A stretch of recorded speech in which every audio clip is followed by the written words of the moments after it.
Hello, good morning friends. My name is Kishore and I've done my Masters International Business from London University.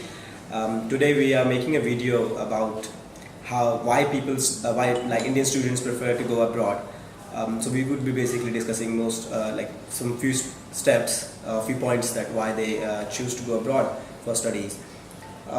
First thing that they basically get when they go study abroad is international exposure.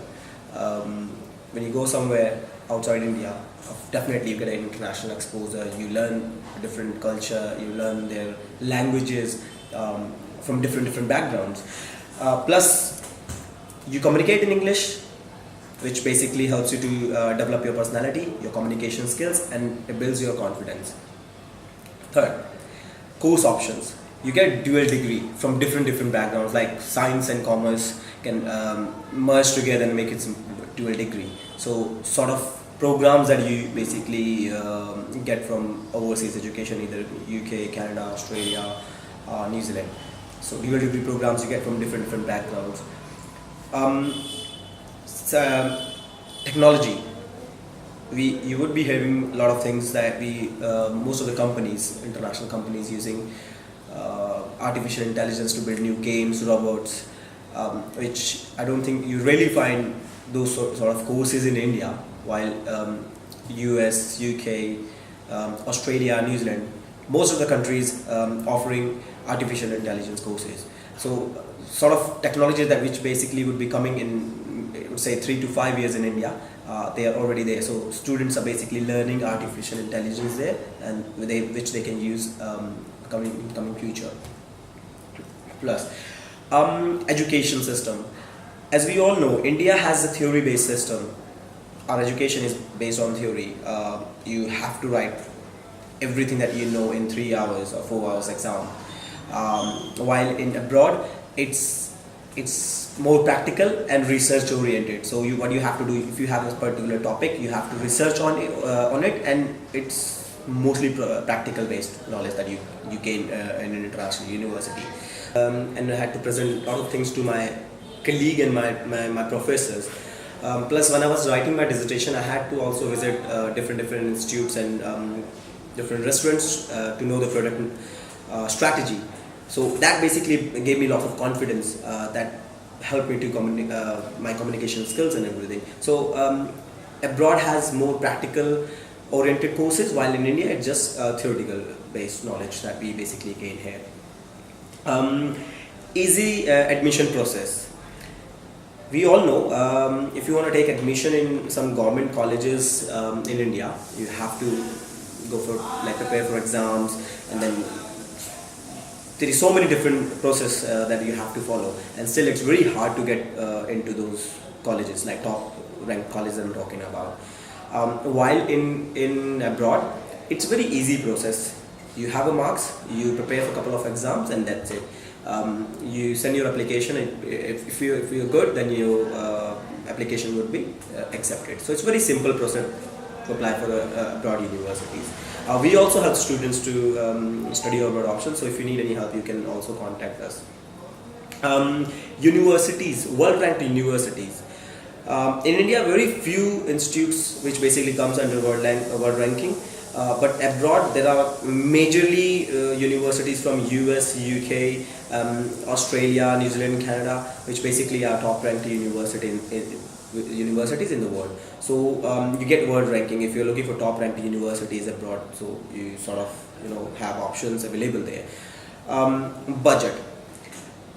If you most of the students plan to or dream to get into IIMs or IITs. If they don't get into these institutes, then they prepare for some public good top-ranked universities, and then fees of those universities are it's almost 10 to 15 lakh rupees in India. While in abroad, it basically varies from different countries to countries, but it starts from 13 to 15 lakh rupees.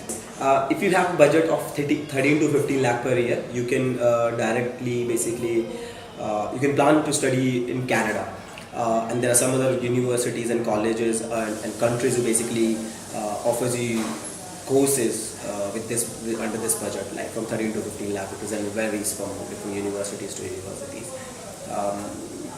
Yes. And there's one of the major point that we basically personally would like to discuss with you. It's part-time work. You rarely find students working here in India part-time while they're working or while they're studying in any universities. If it is a distance learning, that's a different case, because then the value of that course is nothing. But yes, if you're into regular course, then it's very rare that you would do a part-time job. While in abroad, any country, you go to US, you go to Canada, you go to UK, Ireland, Europe, Australia, New Zealand, it's a process, because you have 3 to 4 weeks classes, and then you have the rest of the week off. So you can like work for your coursework, or you can work. So majorly students there, they go for a part-time, and when you work part-time, it's earning. Of course, we all need financial help. While working part-time, I used to earn from 50,000 to 80,000 rupees. Like it was from 500 to 800 pounds, depending on how much work I do. So you would be allowed to work 20 hours per week, and average wages would be 6-7 pounds in the UK, $10-15, US, Canada, Australia. So yes, you can approximately can earn from 50,000 to 80,000 rupees per month while working part-time abroad, which is a very good advantage that you can get while studying abroad. So which is not in case of India. So you have to like spend, if your degree is for 3 years, you have to spend your money for 3 years, and of course plus your accommodation, your traveling, then your food as well. While you can basically earn money while working abroad. One of the last point that I would discuss with you guys, as I mentioned before, India has a theory-based system. So we majorly work on our theory. We really go for a practical side. Learning process in India, you have to have a degree. Doesn't mean if you learn something or not. You have to get a degree. That's why there was a research that says more than 90% of engineers are unemployable. Means they are not basically able to get a job because they haven't learned anything. They have a degree, but they haven't learned anything during the course. Same with MBA. Every second MBA is unemployable. So which is a very huge drawback. You spend money, you spend your time, and again you are not employable. While in abroad, it's a learning based system. They won't just give you a degree, they will teach you. Like for example, when I was studying there on a very first week, I was standing in front of 300 students, and I was asked to give a poster presentation. We were a group of 5 people, and I was asked to give a presentation, and I was really shy and I was shaking because I didn't have a confidence level. We never had any sort of presentation before in India, well, because I did my bachelor's from here, but I never have any sort of presentation given. So I was shaking, but they basically taught me, it was a learning process. So from that poster presentation, they basically took me from behind that poster presentation, stood me in front of again 300 people, where I had to give PPT presentation in front of class, and they had a question answer round as well. So it's a learning based process. If you learn, then only you get a degree. Not only just you get a degree and without even learning, just pass a couple of modules and you just get a degree. So you basically learn there.